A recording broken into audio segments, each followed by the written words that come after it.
नमस्कार दोस्तों, मैं हूं दिनेश के वोरा। स्वागत है आपका न्यूज टाइम के इस कार्यक्रम के अंदर।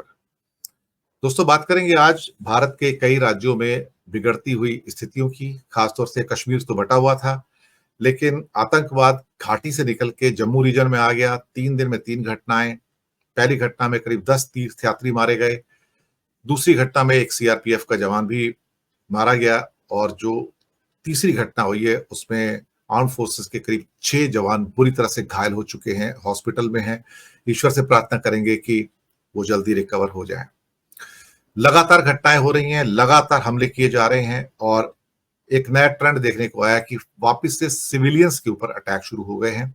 इससे पहले पहलगाम के अंदर भी सिविलियंस पे, टूरिस्ट के ऊपर अटैक हुए थे, जो कि पहले नहीं होता था। But this is new trend which is emerging. Manipur almost बढ़ चुका है। एक तरह से कहा जाए, कश्मीर में कम से कम हिंदू और मुसलमान एक दूसरे के यहाँ जाते तो हैं। हिंदू ट्रेवल करते हैं, घाटी के अंदर बिजनेस करते हैं, वापस आ जाते हैं, कोई खतरात नहीं है। लेकिन मणिपुर में वो भी बंद हो चुका है। कुकी और खासतौर से जो मैती समुदाय हैं, वो आपस में मिल भी नहीं सकते, तो वहां पर डिवीजन जो है बहुत खतरनाक स्टेज में है। और भागवत साहब ने उसके बारे में जो कहा है, उसे तो मैं नूरा कुश्ती कहूंगा। करवाने वाले भी वही हैं और अब बाद में दोष देने वाले भी वही हैं। रही बात पंजाब, पंजाब में स्थितियां बिगड़ रही हैं। मैं आपको बताऊं, बहुत सारे लोग इस बात को यकीन नहीं करेंगे, लेकिन पंजाब के अंदर जो सिमरिंग्स हैं, खासतौर से खालिस्तान को लेकर, या इस बार चुनाव के अंदर एक हिंदू सिख डिवाइड मिला है वोटिंग के अंदर, जो मुझे लगता है कि एक खतरनाक ट्रेंड दे सकता है। उसका एक बहुत बड़ा कारण है कि आम आदमी पार्टी को और खासतौर से कांग्रेस को 117 जो विधानसभा सीटें हैं कुल मिला के, उसमें आम आदमी पार्टी को 33 सीट्स पर बढ़त मिली है, और कांग्रेस को 37 सीट्स पर बढ़त मिली है असेंबली में। जो हालांकि यहाँ 13 चुनाव क्षेत्र थे, लेकिन उसमें 117 जो चुनाव क्षेत्र होते हैं असेंबली के। और हिंदू बहुल क्षेत्रों के अंदर, जिसमें लुधियाना भी है, जलंधर भी है, गुरदासपुर, होशियारपुर है, 23 विधानसभा के क्षेत्रों में जो हिंदू बहुल क्षेत्र हैं, all Hindus have consolidated behind BJP. तो एक किस्म से सिखों और हिंदुओं का ये जो ध्रुवीकरण है पॉलिटिकल, इसको बहुत खतरे की दृष्टि से देखा जा रहा है कि ये ध्रुवीकरण अच्छा नहीं है। जो कुछ भी हो रहा है वो लोगों के सामने है, लेकिन इस किस्म की जो घटनाएं हैं, मुझे लगता है कि चिंता व्याप्त करने वाली हैं, क्योंकि इंडिया के अलग अलग हिस्से अलग अलग, क्या कहते हैं कि तबकों में डिवाइड हो रहे हैं। तो डिवाइडर इन चीफ, ये एक्चुअली शब्द यूज किया गया था मोदी के लिए टाइम मैगजीन के कवर के ऊपर।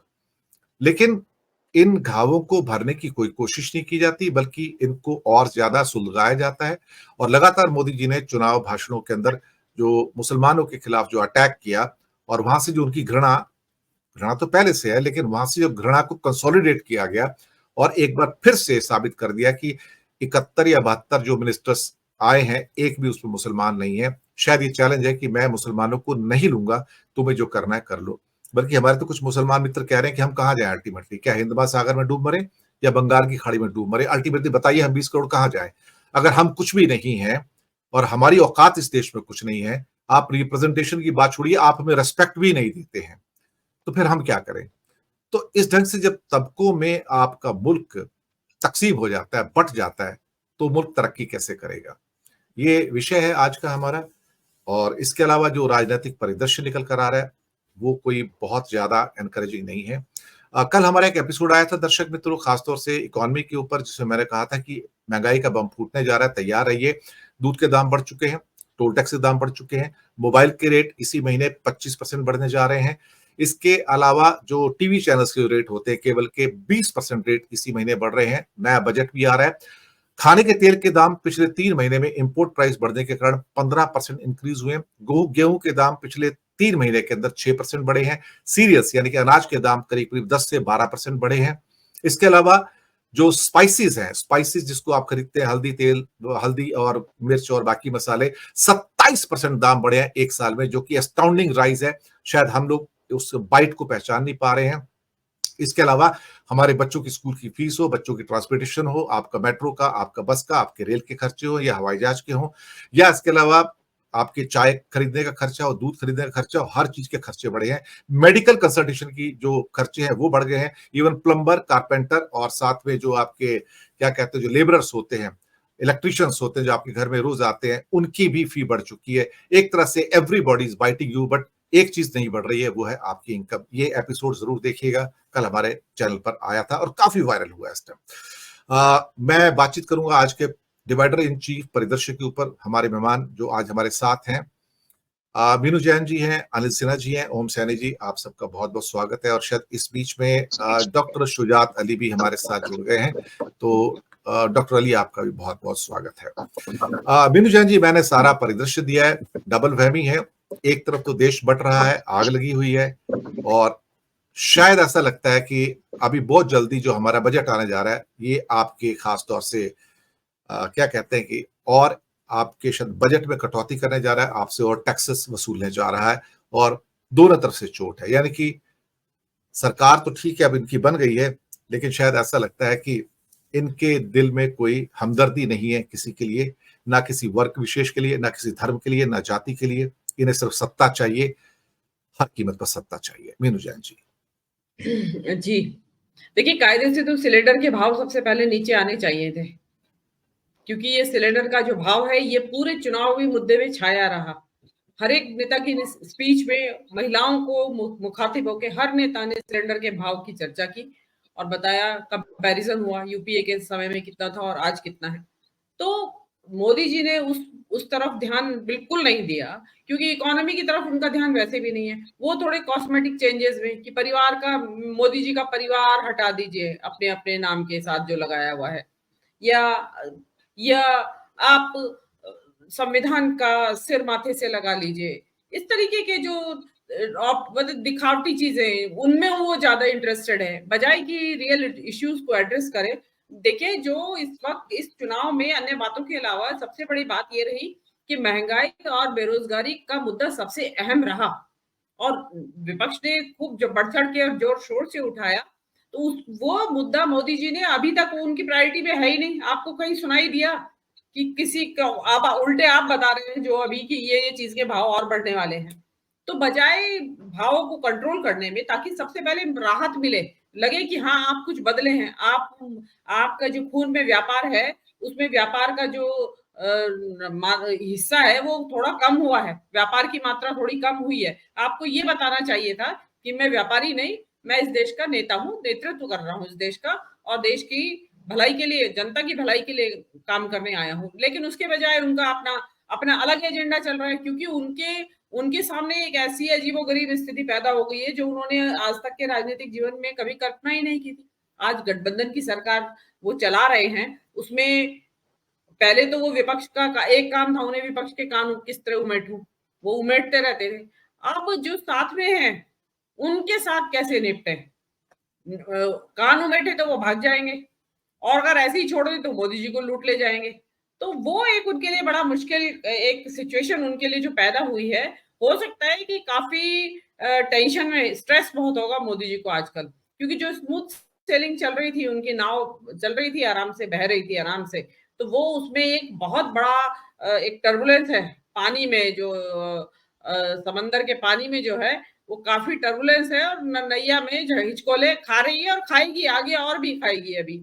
और रही बात अभी देश के टूटने की या इसमें बंटने वाली बात, आपने ये कहा कि मतलब लोगों के मन भी बटे हुए हैं, और लोग क्षेत्रीय आधार पे भी बटे हुए हैं। और वो जो क्षेत्र है जिनके, जो आपने कश्मीर का, पंजाब का, मणिपुर का जिक्र किया, वो बड़े एक जिसको कहते हैं सतह के नीचे एक लावा उबल रहा है वहां पे। मैंने आपके प्रोग्राम में पहले भी कहा था, जिस दिन पर ये कुलविंदर कौर का प्रकरण हुआ, मैंने उस दिन भी कहा था कि ये कुलविंदर कौर ने चाटा कंगना रनौत के मुंह पे नहीं मारा है, उसने इस देश के भारत सरकार के मुंह पे मारा है चाटा, कि जो आपने हमारे साथ किया, ये उसकी हम प्रतिध्वनि है और बदला दे रहे हैं।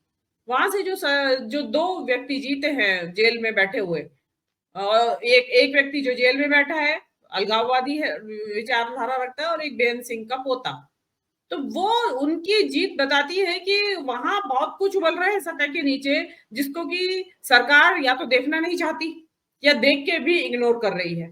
इसी तरह कश्मीर में अलगाववादी जेल में बैठा है और वो जीत गया, वो कश्मीर वालों ने अपनी तरीके से जवाब दिया है धारा 370 का। तो ये आप मोदी जी उसको समझे या ना समझे, या समझ के फिर ना समझ बन जाए, वरना क्या वजह थी कि उमर अब्दुल्ला हार जाए और एक जेल में बैठा हुए व्यक्ति से वो वहां की जनता का जवाब है, जिसने उस जेल में बैठे हुए अलगाववादी का साथ देके बताया कि हमें पसंद नहीं आया आपने जो हमारे साथ जोर जबरदस्ती की है। और रही मणिपुर की बात, तो वो तो आपने भी कहा और सभी कह रहे भाई, जो आज तक 1 साल से भागवत साहब को सुध नहीं आई मणिपुर की, जबकि नॉर्थ ईस्ट ऐसा इलाका है जहां सबसे ज्यादा उपस्थिति है आरएसएस की, और आजादी से पहले से है वहां पे उपस्थिति। बताते हैं कि पहले वहीं पहुंचे थे ये लोग सबसे पहले। तो वहां वो चीज वहीं पे आपको नहीं पता था 1 साल से, पल पल की खबर होगी। इनफैक्ट तो देखिए, मुद्दा आरक्षण की आग से, वहां आरक्षण के वजह से वहां आग लगी। मैती समुदाय को, जो कि हिंदू सवर्ण है, उनको आरक्षण देने की बात हुई, उससे कुकी जो आदिवासी समुदाय है उनको गुस्सा आया और नाराजगी शुरू हो गई। ऑलरेडी वहां फॉल्ट लाइन्स तो थी, तो उसमें इस आरक्षण के मुद्दे ने और ज्यादा आग लगाई और उसको रोकने का प्रयत्न किया। अगर वो वीडियो वायरल, जो वीडियो था महिलाओं का नग्न करा के सड़क पे घुमाया उनके साथ, वो अगर बाहर नहीं आता तो मुझे लगता है आज भी हमें नहीं पता चलता क्या हो रहा है मणिपुर में। और देखिए, और मणिपुर में हुआ क्या फिर अल्टीमेटली, मोदी जी तो गए नहीं थे वहां प्रचार करने के लिए, या उन्होंने एड्रेस ही नहीं किया। वहां कांग्रेस ने दोनों सीट जीती है। क्यों जीती है? क्योंकि वो जिस वक्त मणिपुर जल रहा था वहां राहुल गांधी गए थे, 3 दिन रुके वो वहां पे, लोगों से मिले, लोगों से बातचीत की। बहुत हिंसा का वातावरण था, लेकिन उसके बाद भी उन्होंने रिस्क लिया और गए वहां पे। तो जनता को लगा कि यार ये आए हैं, ये इनको हमसे हमदर्दी है, हमारे दुख से हमदर्दी है, और उसका जनता ने उनको प्रतिसाद दिया है। तो ये चीजें, ऐसा नहीं है कि अलगाववाद, आप साउथ की क्या बात समझ रहे हैं। अभी देखिएगा आप, डिलिमिटेशन के टाइम जो ये मोदी जी करेंगे, बदला तो निकालेंगे ना साउथ से। भाई इनको तमिलनाडु में कितनी बुरी तरीके से मुंह की खानी पड़ी है। इनका ब्लू आइड बॉय अन्नामलाई हार गया है, 19 में से 11 सीटों पे जमानत जब्त हुई है बीजेपी की तमिलनाडु में, जहां की इनको ये था कि अन्नामलाई नहीं, कोई मैजिशियन आ गया, कोई मैजिक वॉन्ड है इसके पास और ये घुमाएगा और हम 18-19 सीटें लेके आएंगे इस बार। तो सेंगोल बेकार गया, तमिल संगम हुआ, वहां पर वो बेकार गया बनारस में। इवन जो राज्यपाल नियुक्त कर रखे थे वो दिन रात अड़ंगे लगाते रहते थे वहां की सरकार के कामकाज में। अल्टीमेटली फिर उसमें सुप्रीम कोर्ट को दखल देना पड़ा कि आप इनको बिल्स पास होने दीजिए, आप इसके ऊपर बैठिए मत। तो वो सारी चीजें जो आपने जोर जबरदस्ती की उन लोगों के साथ, और अपनी जो एक विचारधारा जो पहले से ही एक्सेप्टेंस नहीं थी उसकी, लेकिन अब बता दिया गया है कि हमें नहीं एक्सेप्ट है, आप मत आइए यहाँ। तो वो चीज रही। आप केरल में देख लीजिए, 1 सीट मिली है। तो जो जो सदर्न टिप है वो तो बिल्कुल ही आउट है, इनके रीच से बाहर है। तो अभी ये आगे किस कहाँ जाएंगी ये चीजें, क्योंकि मोदी जी को इस इलेक्शन में सबसे अच्छी बात ये हुई है कि जनता ने मोदी जी के असली चेहरे को पहचान लिया है। और वो जो पहचान, जो अब समझ में आया लोगों को, जो जब ये चुनाव का रिजल्ट आ गया, तब अब पब्लिक को अब समझ में आया है कि वास्तव में हम लोग गलत फहमी में थे।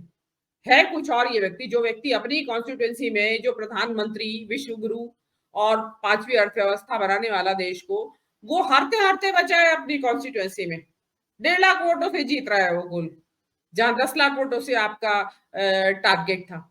तो आप इस तरीके की, आप लोगों को धर्म के आधार पे बांटना चाहते हैं, आप रीजन के आधार पे बांटना चाहते हैं। हर किसी को, मतलब पंजाब के सिखों को आपने किस किस नाम से नहीं नवाजा, क्या क्या आपने संज्ञाएं उन्हें दी, कितना जो मतलब आप कर सकते थे। आप अपने देश के लोगों को नाम निकालते हैं। कोई अगर सरकार की आलोचना करे, या तो खालिस्तानी है, अर्बन नक्सल है, या नक्सली है, टुकड़े टुकड़े गैंग है, खान मार्केट गैंग है, मतलब इस शब्द भी तो देखिए कहां कहां से लाते हैं। तो वो सब चीजों का आई होप सो कि मोदी जी का इंट्रोस्पेक्शन चल रहा होगा कि मैंने जो जो ये बदजबानी की है ये उसका नतीजा है। एक अति हो गई थी इस इलेक्शन में। तो आप देखेंगे कि अगले दूसरे फेज के बाद से जो डिटीरियोरेशन मोदी जी का शुरू हुआ स्पीचेस का, वो तो एक शोध का विषय है। इस पराजय के पीछे क्या वजह रही है, और मोदी जी के व्यक्तित्व को भी उसमें सारा एनालिसिस होता है कि एक्चुअली मोदी जी हैं क्या। बनते कुछ भी रहे, कोई ड्रेस, डिजाइनर ड्रेसेस पहनने से आप आजाद ख्याल नहीं कहलाते कि आपने डिजाइनर ड्रेस पहनी है इसलिए आप आजाद ख्याल हैं। आपके विचारों में आजादी होनी चाहिए, आप खुलापन होना चाहिए आपके विचारों में। लेकिन मोदी जी को लगता है कि पब्लिक पागल है, मेरी ड्रेसेस से प्रभावित हो जाएगी। उल्टे ये प्रभाव पड़ा कि इतने महंगे-महंगे कपड़े पहनते क्यों हैं आप? जब इस देश की 80 करोड़ आबादी को अनाज नहीं है खाने के लिए, आप देते हैं, तो आपको शर्म आनी चाहिए। गांधी ने तो कपड़े ही उतार दिए थे अपने, कि मेरे देश की, हालाँकि तब परिस्थितियाँ और थी, लेकिन वो होता है कि देश की जनता के हालात से द्रवित होना नेता का। राहुल गांधी को क्यों लोगों ने पसंद किया? इसी वजह से पसंद किया कि ये तो इतना दिन रात 5 कपड़े बदलता है, इसके पास और कपड़े नहीं है क्या, 2 ही कपड़े पहने रहता है। बड़े बड़े लोग प्यार से कहते थे इस बात को, उनको अच्छा लगता था कि सादगी से रहता है। तो ये भी मोदी जी को ये भी समझना चाहिए कि वो अपने जीवन शैली में एक सादगी लाए।